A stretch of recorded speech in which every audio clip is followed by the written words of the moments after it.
mystery of the missing shoes. It all started like any other school day. The hallways were buzzing with noise, lockers slamming, kids laughing, sneakers squeaking on the floor. I headed straight for the gym, already dreading PE, but at least feeling a little proud. Why? Because today I was going to show off my brand new sneakers. They were white, shiny, and perfect. I had begged my mom for weeks to buy them, and now they were finally mine. I walked confidently to my locker, humming to myself. But when I opened the door, my heart stopped. The sneakers weren't there. Instead, only a pair of dirty socks lay crumpled at the bottom. I blinked, thinking maybe I was seeing things. Then I bent down, shuffled everything around. Books, gym shorts, water bottle, but no shoes. Gone. Completely gone. No, no, no, no, I muttered, gripping the locker door. They can't just disappear. My stomach turned cold. Those sneakers weren't just shoes. They were my ticket to finally fitting in with the kids who always had the coolest gear. And now they were gone 5 minutes before gym class. I heard footsteps behind me. Hey man, what's wrong? It was my best friend, Derek, leaning against his locker with his usual smirk. I pointed to the empty space where my shoes should have been. His eyes widened. Dude, are you kidding me? Someone stole them. I nodded miserably. Derek scratched his head. That's bad. Really bad. But maybe we can find them before class starts. That's when I noticed something strange. On the floor, near my locker, was a faint trail of muddy footprints. They were small, not like Kevin Bighead's giant clown feet. I crouched down and touched the dried mud. Whoever took my shoes walked this way, I whispered. Derek's eyes lit up. A mystery. Bro, we're basically detectives now. We followed the footprints through the hallway, past the cafeteria, where kids were stuffing pizza into their mouths, past the library, where the librarian hissed at us for being too loud. The trail stopped suddenly near the art room. I glanced around. Nothing. Just paintbrushes, kids drawing, and a teacher too busy to care.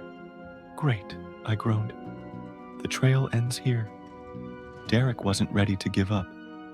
Wait, maybe it's Kevin.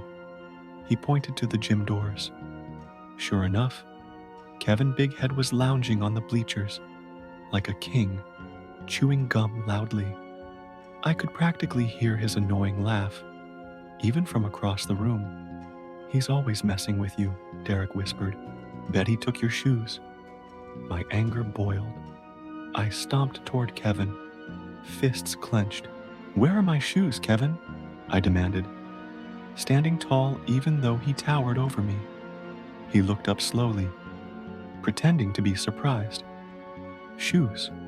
Oh, you mean these? He lifted his leg and showed me sneakers, so big they looked like boats. The kids around him roared with laughter. My face burned. Not funny, I snapped. Kevin leaned closer, grinning. Maybe you should ask your mommy for a new pair. The laughter stung worse than a punch. I stormed off, Derek following close behind. Forget him, Derek muttered. He just wants to see you mad. Let's check somewhere else. I sighed. Maybe Kevin wasn't the thief this time. But if not him, then who?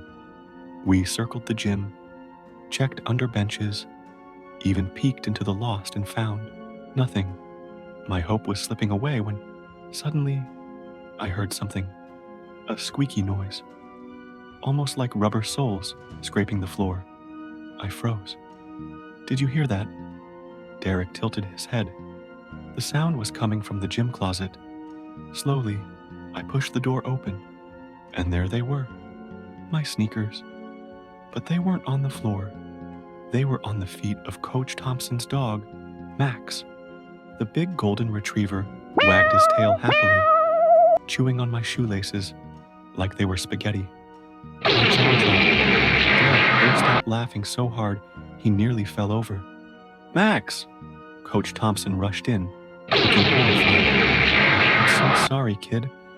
He must have snuck in here and... Well, Max really likes shoes." I stared in disbelief. He likes my shoes. The whole class had gathered behind us by now, giggling and pointing. Max wagged harder, looking proud of himself. Coach wrestled the sneakers off the dog's paws and handed them to me. They were slobbery, the laces shredded, but still wearable. I held them up like a prize. "Guess they're dog-proof now," I muttered.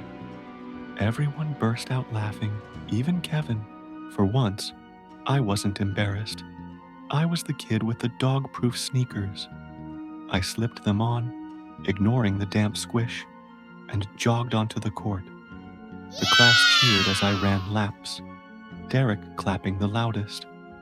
Maybe my sneakers weren't perfect anymore, but somehow they felt even cooler now, with bite marks and all. And just when I thought the day couldn't get weirder, Derek whispered, "Dude, wait until you hear what happened at lunch. Zombie food." I raised an eyebrow. "Zombie food?" He grinned. "Yep, tomorrow's gonna be wild."